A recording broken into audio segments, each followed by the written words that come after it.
So today I want to talk about a somewhat of a hot topic, which is the hidden market. This is something that most of you have heard of, and you're probably a little bit more curious to understand how this thing works. So I want to give you a few tips today on how to work around this hidden market. So the first tip, or the first thing I want to tell you about it, is that the hidden market very much is the market where most jobs are not posted. So you have probably now, I would say, in terms of statistics, I would say more than 80% of the jobs that are actually existing are filled via the hidden market, meaning they never get to even be posted. They get filled immediately and no one knows about it. So you're going to tell me, well, how does this work out? How do we have a hidden market and a visible market? You have to understand how companies function. So there's different types of organizations. You have organizations where you have politics and policies where you have to post the job. So a good example of that is the United Nations or large organizations. They have a very strict policy on a job becomes vacant, then it gets actually posted. There's actually a length of time it needs to be posted for. There's a full application process and review, etc., etc. So it's quite clear on what's happening.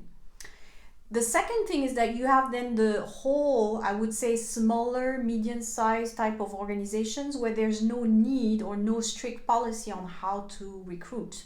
And understand that in Switzerland, most of the market is made out of medium-sized or small organizations. And that's what I explain in my other video. I will post the link here on how to apply in Switzerland. I explain a little bit about the market, that it's not a large organization type of market. It's actually more of a medium-sized organization. You have a lot more smaller, even family businesses than you actually have multinationals in Switzerland. So you have to understand that to understand what you're dealing with. So meaning most of these organizations don't have to advertise. They can recruit, however they want. So that's a little bit interesting to know as a job seeker, is that you really have two markets going on.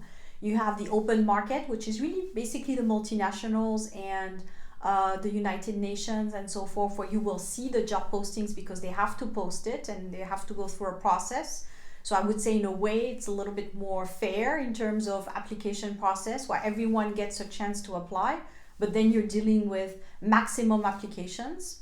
And then the other market, which is really the medium-sized businesses, where they hire people that are introduced to them, people via their network. So if you're not in those networks, the job is not visible to you. And that's where the invisible market comes from, is that there's these whole sectors of businesses where people know of each other, recruit with each other, and they never even post a job. So you're going to say, well, what's my best bet in terms of getting into those niches?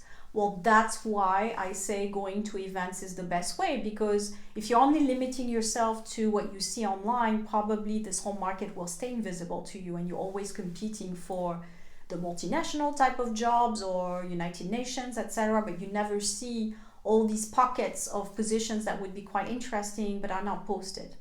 So step number 2 is actually to get a better view of the of this market, is to go out there and try to see which niches are existing where, let's say, they would need English speakers, because most of the people that are watching my videos are expats or people who have English as their first language.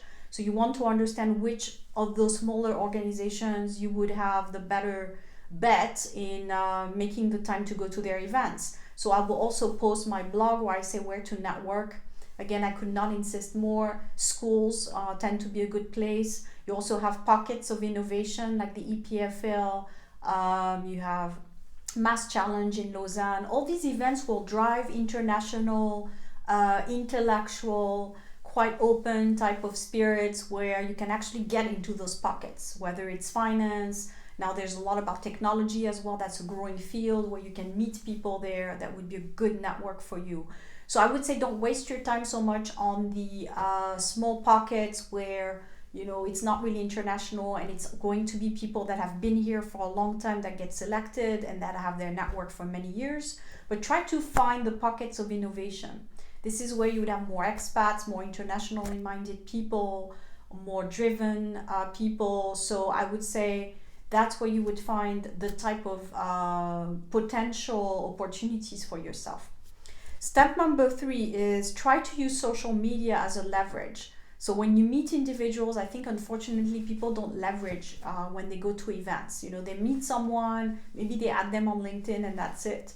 You need to have a strategy on how you're going to build up your hub so that this hidden market becomes a little bit more visible. So you need to nurture your network. So this is not something that happens overnight. If you meet someone in a pocket of innovation, let's say, and there's no need, maybe the company is too small, there's no need for a person like you, maintain the relationship, send an email once in a while to see what's going on. And you see that people have you in their mind. And then even if they don't have something to offer you, they will introduce you maybe to other people. The idea is to be in their radar so that they keep you in mind. So that's the 4th thing you need to do. The 5th thing is same thing as I said before, don't hesitate to follow up because people are really busy.